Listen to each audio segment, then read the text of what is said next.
Hello, good morning to students. How are you? I think you must have a very good summer vacations.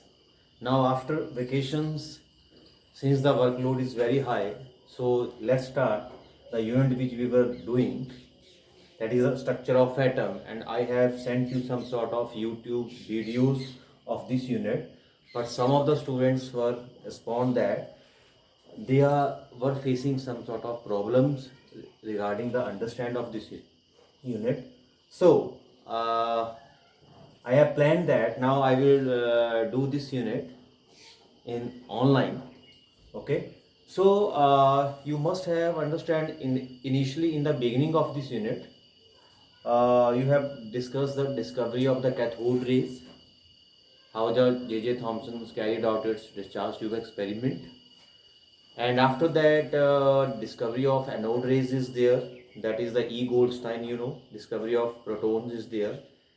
So I will not take these two concepts. Why? Because you have already studied these concepts in your 9th standard also.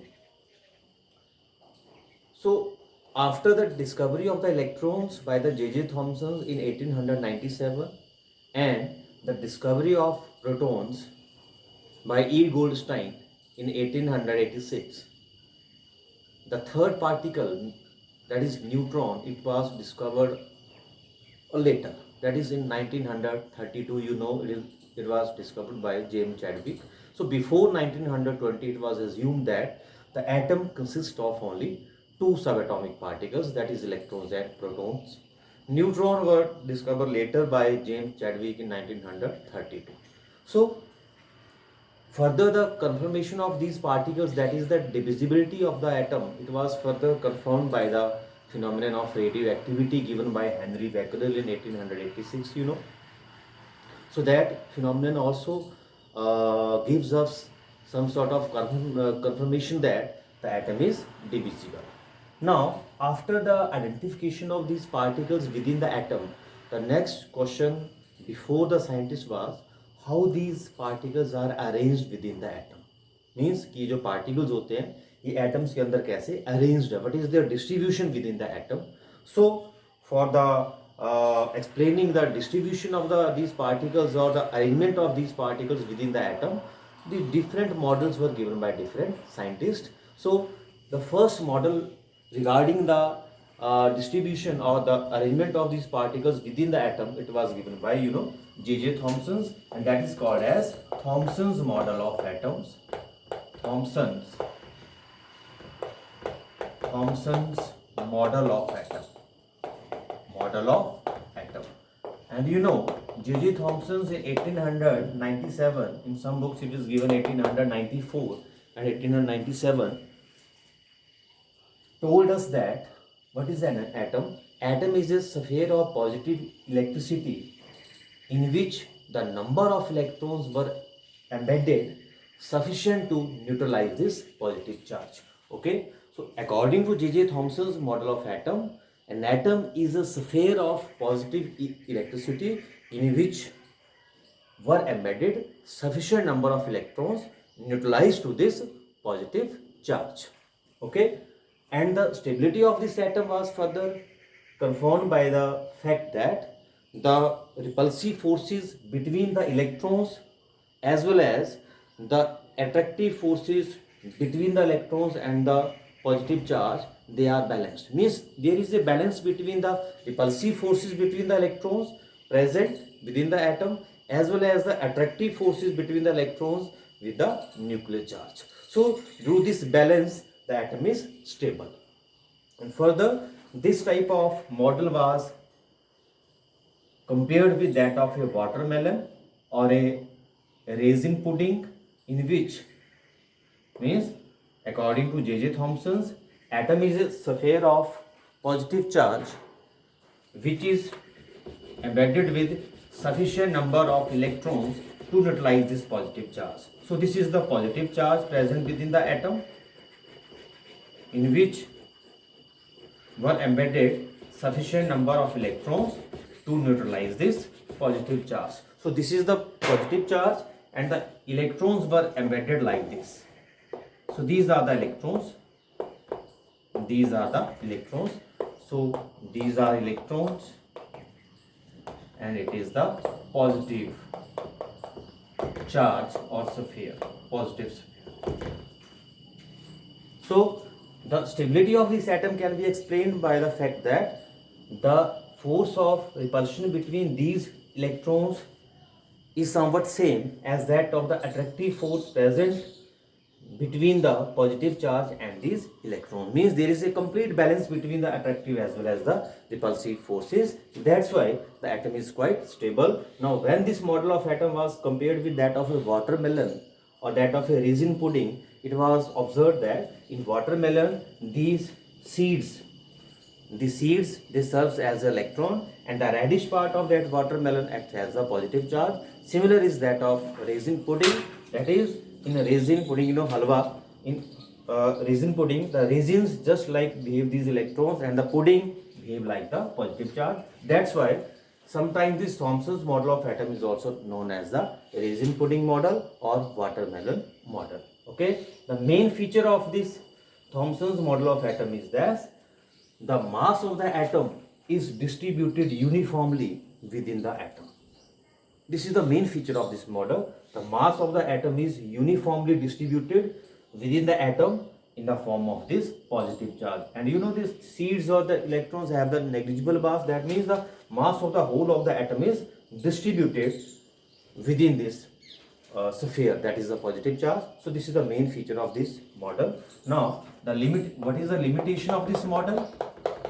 No doubt the J.J. Thomson's model of atom was very much able to explain the stability of the atom, but it has a certain limitation that this model of atom was not able to explain the Rutherford's scattering experiment which he has this carried out in 1911. Therefore, the J.J. Thomson's model of atom was rejected. So this is the first model of atom. Now, in order to overcome the drawbacks of J.J. Thomson's model of atom, a new model of atom was introduced by the Ernest Rutherford, that is Ernest Rutherford in 1911, and this new model of atom was named as Rutherford's nuclear model of atom or Rutherford's scattering experiment. That is Rutherford's scattering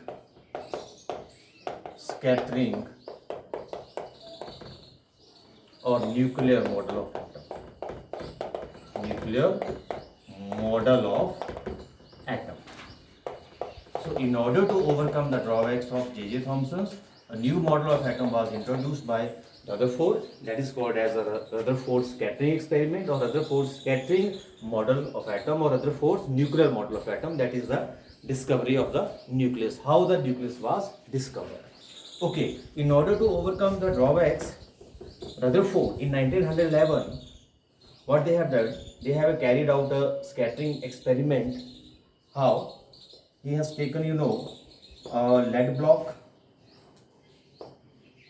It is a lead block and it is the cavity of the lead block, and within this cavity a radioactive substance was kept like radium. Radium was kept here within this cavity. It is the lead block, and is the radioactive substance, that is radioactive substance, that is radium. Now these are the two slits, these are the two glass slits rather. These are kept in order to get a fine beam of light, so that the beam of light do not get scattered here and there. Now this radioactive substance, it emits alpha particles, alpha rays. So sometimes here a very thin foil of gold or any heavy metal you can take. Either we can take a thin foil of gold, silver, platinum, copper, means any heavy metal, and the thickness of this gold foil or any other foil of any other metal, it must be 100 nanometer. 100 nanometer. It must be thickness of this foil. Okay, so this is the gold foil. Now, around this gold foil, a circular zinc sulfide screen is kept. Movable zinc sulfide screen is there.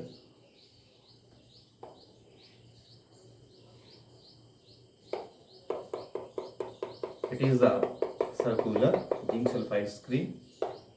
Circular zinc sulfide screen.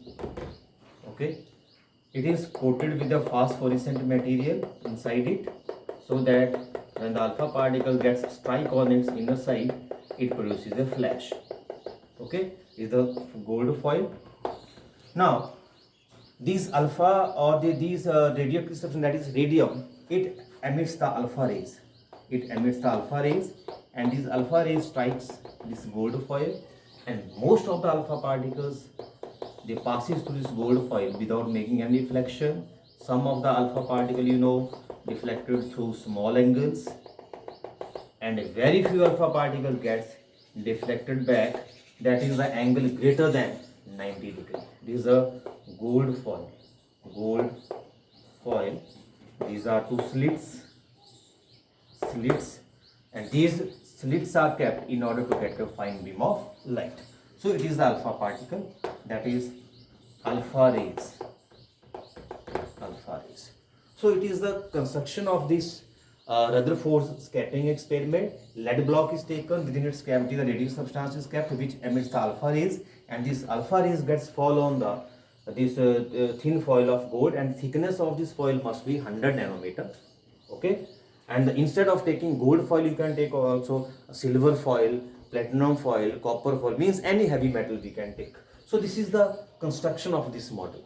Okay, now on the basis of this scattering experiment, what are the observations of Rutherford? What he has observed? Observations. Now, observations, we will take a break here, and after the break, we will discuss the observations of Rutherford model of